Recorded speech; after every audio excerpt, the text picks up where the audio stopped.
Ao longo da minha carreira em recursos humanos, eu sempre conversei, dei conselhos, direcionei muitos profissionais de RH relacionados a seus estudos, em todos os níveis. Neste vídeo, eu vou falar quais conselhos eu dava a eles sempre que me traziam essas dúvidas. Mas antes disso, te convido a se inscrever no canal e ativar o sininho para receber novos conteúdos que te ajudarão a crescer mais rápido na carreira de RH. Bom, em todas as empresas que eu trabalhei, eu procurava conversar com a minha equipe e sempre que podia, eu questionava os planos de carreira deles para ver a correlação entre o que eles gostavam versus o que tinham mais facilidade de aprendizado, onde eles queriam chegar e o que eles pensavam fazer e até o que eles pretendiam estudar. As respostas deles geralmente eram diferentes, conforme o nível profissional em que se encontravam. Por exemplo, a maioria dos estagiários, que naturalmente estavam em fase final do curso de graduação, falavam que estavam gostando muito da área e gostariam de fazer um curso de pós-graduação em RH. Não tinha um porquê disso, pois eles não tinham muita visibilidade sobre quais são as exigências das empresas e da gestão para que eles pudessem assumir mais responsabilidade e crescer na carreira.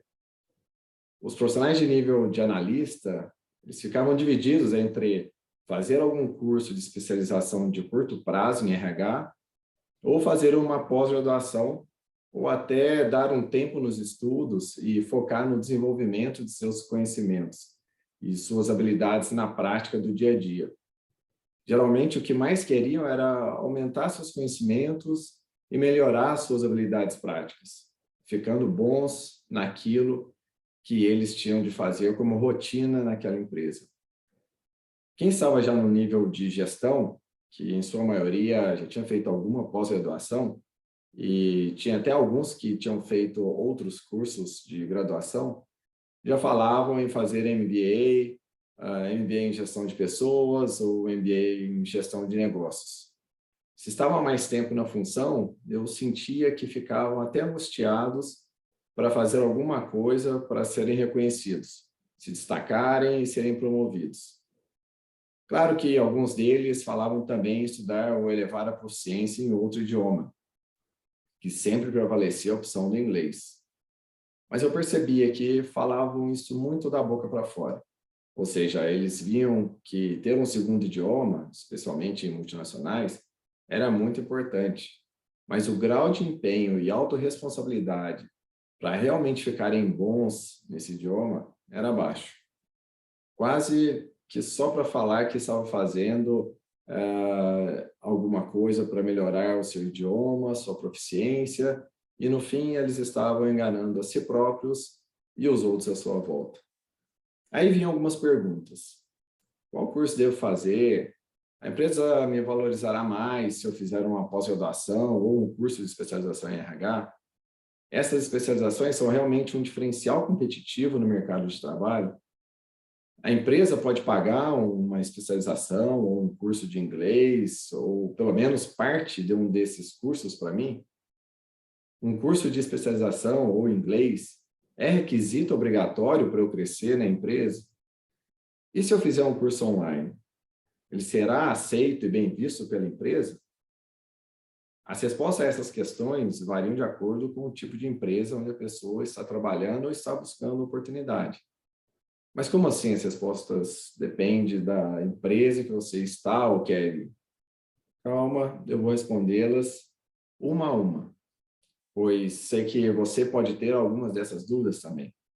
Mas você entenderá por que as pessoas buscam esse tipo de cursos e por que as respostas podem variar dependendo do local onde o profissional trabalha ou busca oportunidade. Vamos começar então com a primeira pergunta. Qual curso fazer? Quando a pessoa não tem experiência ou trabalha em uma função dentro de recursos humanos, ao qual ela não está totalmente satisfeita, ou também quando tem receio de mudar de área dentro de RH, ela fica insegura sobre o seu futuro e tem medo de se arriscar em outra área, pois terá de sair da sua zona de conforto, terá de aprender muita coisa do zero, terá de provar que ela é boa, etc. Então, ela imagina que talvez não dê conta da nova função. será criticada, e aí fica nesse dilema sobre qual curso fazer. Um para reforçar seus conhecimentos da função atual, ou outro que você pode fazer para uma outra função que ainda não trabalhou, mas que ela quer aprender e trabalhar um dia. Vou dar alguns exemplos reais que eu já vi acontecer. Um especialista de RH que trabalhava em folha de pagamento, mas estava pensando em fazer um curso de direito ou especialização em relações trabalhistas para tentar uma oportunidade na área trabalhista. Essa pessoa não estava muito satisfeita naquele momento com sua atividade e achava que a função de relações trabalhistas fosse melhor para ela, mas estava insegura se era realmente aquilo que ela queria. O que nós fizemos foi dar um pouco mais de oportunidade para ela, né, para que ela experimentasse essa atividade de relações trabalhistas, em conjunto com as suas atuais responsabilidades da época. Então, ela começou a participar de audiências trabalhistas como preposta, buscou testemunhas e também auxiliava na construção das defesas com os advogados. Mas, após um tempo, ela percebeu que não era o que ela queria. Então, ela não fez o curso de especialização e focou em se desenvolver na sua atividade de folha de pagamento. Ela se motivou na sua atividade novamente, assumiu outras responsabilidades dentro da área de DP e ganhou até aumento salarial. Mas eu vi também pessoas mais determinadas a realmente mudar de área e crescer. Não porque não estavam gostando mais do que faziam ou estavam desmotivadas, mas porque queriam subir mais um nível e ganhar mais.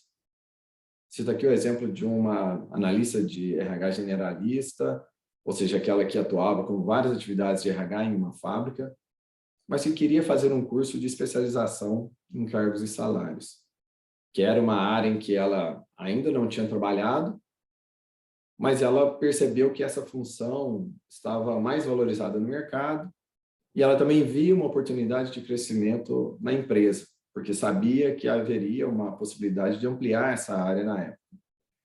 Ela se dedicou a aprender mais sobre essa função, fazendo um curso de especialização de curta duração e uma espécie de mentoria com alguém mais experiente dessa área. Foi dada a ela a oportunidade para atuar na área de cargos e salários e ela seguiu carreira sendo promovida posteriormente. Então, nesse caso, ela se arriscou em fazer uma especialização em algo que ela não conhecia e não saberia se teria uma oportunidade ou não naquela área. Mas ela foi determinada, mostrou ao seu gestor suas ambições, sua dedicação e foi reconhecida no final. Outro exemplo que eu posso citar aqui, e esse até mais comum, é de um analista de RH que trabalhava no departamento pessoal e que foi fazer um curso de especialização em departamento pessoal, para aprimorar seus conhecimentos sobre a área onde ele já trabalhava há algum tempo. Neste caso, a pessoa procurou um curso que tinha a ver com o que ele já trabalhava e tinha a ver com o que ele gostava. E isso ajudou a melhorar seus conhecimentos e habilidades para exercer suas atividades do dia a dia. Então, para responder essa pergunta de uma forma bem simples, a escolha do curso deve levar em conta os objetivos de carreira de cada pessoa, o quanto você quer se arriscar em termos de mudança de função, investindo em algo que você ainda não trabalha, por exemplo, verificar o que há de oportunidade aberta na empresa e também aquilo que você tem um pouco de afinidade para se empenhar e utilizar pelo menos parte dos conhecimentos adquiridos no curso na prática. Pois não adianta nada conhecimento só na cabeça sem colocar em prática, não é mesmo? Então vamos para a segunda questão agora. A empresa me valorizará mais se eu fizer uma pós-graduação ou um curso de especialização em RH? A resposta é sim. Claro que a empresa, ou melhor, o seu gestor te valorizará se você fizer uma pós-graduação ou um curso de especialização, pois ele perceberá que você está investindo em seu próprio desenvolvimento, que é uma competência essencial para quem quer se destacar e subir na carreira. Mas você tem de falar claramente para ele ou para ela em alguma oportunidade que estiverem conversando, ou em algum momento de feedback, que você está pensando em fazer tal curso porque você quer crescer. Você quer uma oportunidade melhor. Se você não está empregado, você pode mencionar algo assim numa entrevista. Isso mostrará ao entrevistador sua preocupação com o seu crescimento e que você pode evoluir depois na empresa. Quando eu fazia entrevistas, e eu via frequentemente os entrevistados mencionando que estavam planejando fazer uma pós-graduação ou um MBA, voltar a estudar inglês e coisas do tipo, a minha percepção era boa, porque eles me mostravam que estavam dispostos a investir em si mesmos para evoluir em suas carreiras. Agora vamos responder a terceira questão. Essas especializações são realmente um diferencial competitivo no mercado de trabalho? Bom, um currículo com boa formação e cursos de especialização chama a atenção dos recrutadores e gestores, sim. Principalmente se foram feitas em universidades, instituições ou escolas de negócio de renome nacional ou internacional. Mas isso era muito mais forte no passado. Atualmente, não é um fator tão decisivo para uma tomada de decisão de contratação ou de promoção em recursos humanos. A menos que isso seja um requisito obrigatório da função, claro. Geralmente, os cursos de pós-graduação são exigidos como um requisito de descrição de cargo nos níveis de gerência para cima. Muitas empresas exigem somente a partir do nível de diretoria.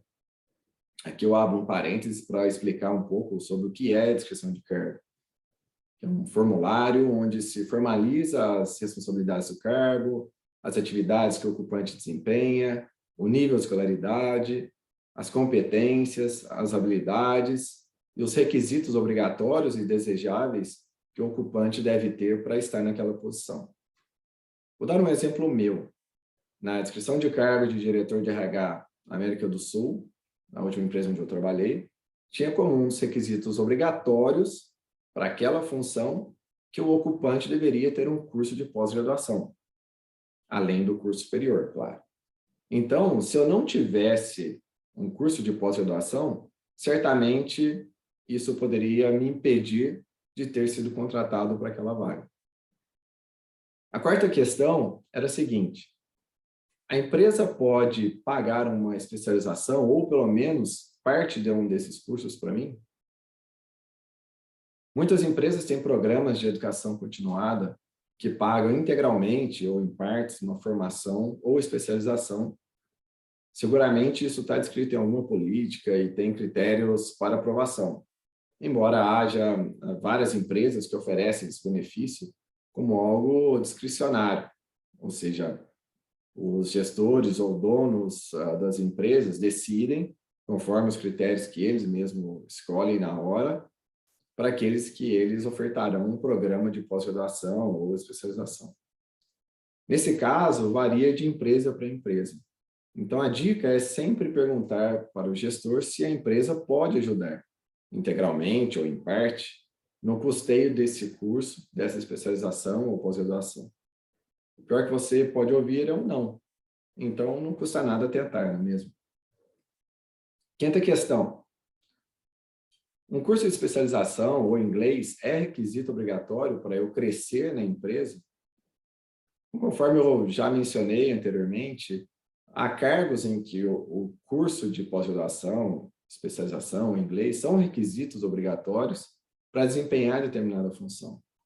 Exemplo, o curso de pós-graduação e o idioma inglês, que era mandatório na descrição de cargo da minha função como diretor de RH América do Sul, na última empresa onde eu trabalhei. Mas também há, em várias multinacionais, funções de analistas de RH que interagem com profissionais da mesma empresa fora do Brasil. Então, o idioma inglês pode ser mandatório, mesmo não sendo para um cargo de gestão. Empresas que têm centro de serviços de RH localizado no Brasil, atendendo vários países na América Latina, seguramente exigem outro idioma, como espanhol ou inglês, por exemplo. Então, digamos que você trabalha ou busca oportunidade em uma empresa multinacional americana. Então, certamente haverá uma necessidade em determinados níveis de cargo, de falar o idioma inglês, tornando isso algo obrigatório para aquela função. Eu já vi muitas vezes o gestor de vaga abrir mão de um requisito desejável, como uma especialização ou pós-graduação, por exemplo, para optar pelo candidato que fala inglês. Eu mesmo tive momentos na minha carreira em que eu escolhi um candidato para uma vaga que não tinha os melhores cursos e nem especializações, mas que falava o idioma inglês, pois para a oportunidade em questão tinha como requisito prioritário o idioma inglês. Então, depende muito de empresa para empresa e também de função para função. Sexta e última questão. E se eu fizer um curso online? Ele será bem aceito e bem visto pela empresa? Hoje em dia, houve uma popularização tremenda dos cursos online, especialmente durante e após a pandemia. Então, eles estão mais bem aceitos e são sim reconhecidos. No entanto, eu destaco que chama atenção o fato da pessoa estar investindo no seu autodesenvolvimento. Isso é uma mensagem muito positiva para o gestor, pois fica claro que o profissional está querendo algo mais conhecimento, mais desenvolvimento, melhorar sua performance, sua entrega, para evoluir na carreira. Nós sabemos que atualmente há muitos cursos no mercado com baixa qualidade, e muitas pessoas fazendo cursos sem ter um porquê, sem ter um objetivo, só para colocar no currículo ou para ter um diploma. Aí, quando a pessoa é questionada em alguma entrevista ou é avaliada no dia a dia pelo gestor, fica claro que a pessoa não utilizou os conhecimentos adquiridos na prática. Ou eles eram tão superficiais no curso que ela fez e que não sabe nem conversar a respeito do assunto. Isso derruba a credibilidade de qualquer profissional. Então, cuidado com isso. Mas para todas as pessoas que eu aconselhava, e eu questionava seu nível de inglês. E depois eu recomendava investir primeiramente em desenvolver a proficiência nesse idioma antes de fazer qualquer outro curso. Pois é impressionante a falta de profissionais de RH no mercado que falam inglês. Eu participo de alguns grupos de diretores e gestores de RH e frequentemente tem alguém solicitando desesperadamente indicações de candidatos para ótimas vagas em recursos humanos, mas que tem como requisito obrigatório o inglês. Nas empresas multinacionais onde eu trabalhei, também eu tinha essa dificuldade e vi profissionais muito competentes e com grande potencial de crescimento, perdendo oportunidades excelentes de crescimento porque não falavam inglês. Então, se você ainda não tem um bom nível de inglês, esse pode ser um curso a se fazer para lhe abrir várias portas na carreira de RH. Respondidas essas questões, vou falar como que eu encarei esses cursos de pós e especialização na minha carreira. Sempre fui muito seletivo com os cursos que eu fiz. Me formei em administração de empresa e fiz pós-graduação em recursos humanos, pois já estava trabalhando na área. Ambas as formações foram em uma faculdade da minha cidade, sem expressão nacional. Eu sempre procurei colocar o que eu estava aprendendo na pós, por exemplo, no dia a dia. Mas na época eu era um analista, então era difícil convencer os profissionais mais experientes para introduzir algum conceito que eu estava estudando na prática. O que eu lembro de fazer foi utilizar o conhecimento adquirido para fazer algumas análises da realidade do RH onde eu trabalhava e utilizar o repertório do conhecimento nas conversas com outras pessoas da área que tinham mais experiência. Isso mostrava que eu não estava fazendo uma pós só para ter um diploma, mas que eu estava realmente engajado e aprendendo de fato algo novo. Então, nas conversas, eu utilizava o gatilho mental da especificidade, que é o seguinte: quanto mais específico e pragmático você for em um discurso, você fará com que o maior número de pessoas acreditem no que você está falando. E você ganha credibilidade, pois as pessoas vão ficar olhando para você e vão ver que aquela mensagem ela foi passada de uma maneira mais específica, com dados, com fontes confiáveis de informação, e aí tem chance de ser mais verdadeiro. Isso chama atenção para você. Então, frequentemente nas conversas eu iniciava minha frase com a seguinte expressão: no curso de pós-graduação que eu estou fazendo, eu vi isso, eu vi aquilo. Então, isso certamente ajudou a construir uma imagem diferente das demais pessoas que não usavam esse gatilho e não faziam nenhuma referência específica em suas falas. Depois eu fui fazendo outros cursos pela empresa, mais direcionados à função de RH. E até outros que, em um primeiro momento, podemos achar que não tem relação com recursos humanos. Por exemplo, o curso de Lean Manufacturing.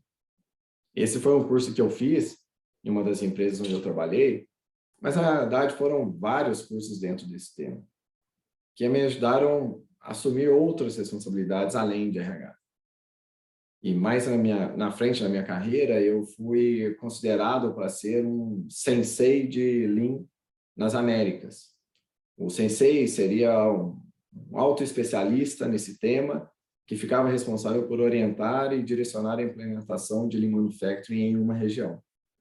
Na época, eu não aceitei esse desafio, porque teria de ficar 70% do meu tempo viajando pelos países da América Latina, América Central e América do Norte. E eu tinha acabado de me tornar pai do meu primeiro filho. Outro ponto da minha trajetória foi que eu só fui fazer um MBA em gestão de negócios quando eu estava mirando uma posição gerencial, onde eu pudesse aplicar esses conceitos na prática. Eu iniciei essa especialização sem ter uma oportunidade, mas logo em seguida eu consegui uma posição gerencial. Então, o curso foi muito útil para que eu entendesse mais sobre organização, entendesse mais sobre planejamento estratégico, sobre cadeia de suprimentos, sobre finanças, entre outras áreas que compõem uma organização. Talvez você possa estar pensando, mas eu já fiz curso de pós-graduação ou especialização e não consegui evoluir na carreira de RH. O que eu faço? Bom, eu recomendo você refletir e fazer uma autoavaliação para ver se você transformou seus conhecimentos em habilidades práticas. Se mudou sua atitude após esses cursos. Se você utiliza algum gatilho mental, como o da especificidade, por exemplo, nas suas conversas com as pessoas. Pois você precisa ser percebido de forma diferente. Precisa chamar a atenção para você e para o que você faz. Caso contrário, esses cursos servirão só para o seu currículo. E o pior, você perceberá que investiu tempo e dinheiro nisso e não teve retorno. Muitas pessoas saem fazendo o curso um atrás do outro, dando tiro para todo lado. Lê uma tendência aqui, outra ali, e já sai se inscrevendo em qualquer curso. Mas não tem direcionamento ou orientação de carreira por alguém que tem credibilidade e experiência na área para direcionar para o caminho correto. E tem aquele ditado que diz que se o conselho fosse bom, a gente não dava, vendia. Eu confesso que algumas pessoas que eu aconselhei não seguiram meus conselhos. E depois ficaram estagnados em um nível de carreira, pois desviaram o foco do que era importante para crescer na carreira, preferindo estudar o que era mais cômodo, ou mais rápido, ou o que eles gostavam. Então, eu reforço aqui algumas dicas. Você deve ter um objetivo em mente antes de fazer um curso. Você deve analisar os requisitos mandatórios e desejáveis da função acima para você ver qual o tipo de curso você deveria fazer. Analise suas deficiências de conhecimento, o que é essencial e o que é diferencial para a função que você não tem, que ainda não está bem desenvolvido, e procure um curso para esse fim. Verifique também que tipo de curso está sendo mais apreciado para a função que você está ou que você deseja estar. Demonstre ao seu gestor que você está querendo crescer. E cheque se a empresa tem possibilidade ou tem políticas que contribuam com o pagamento de algum curso para você. Aplique e demonstre seus conhecimentos em todas as oportunidades que tiver e para todas as pessoas. E se você fez ou faz um curso, utilize o que aprendeu, nem que seja para ter mais repertório nas conversas. Além dessas dicas acima que eu acabei de mencionar, vou reforçar agora a dica de ouro, aquela que eu falo até para os meus filhos. Invista em aprender e falar bem um outro idioma, especialmente o inglês. Há muita oportunidade boa em recursos humanos no mercado para quem fala inglês. E esse ainda é um grande diferencial competitivo. Bom, se você gostou desse vídeo, dê um like, comente e compartilhe. E não esqueça de se inscrever no canal e ativar o sininho para receber conteúdo relevante para te ajudar a crescer até 2 níveis na carreira de recursos humanos e fazer você dobrar seu salário. Forte abraço.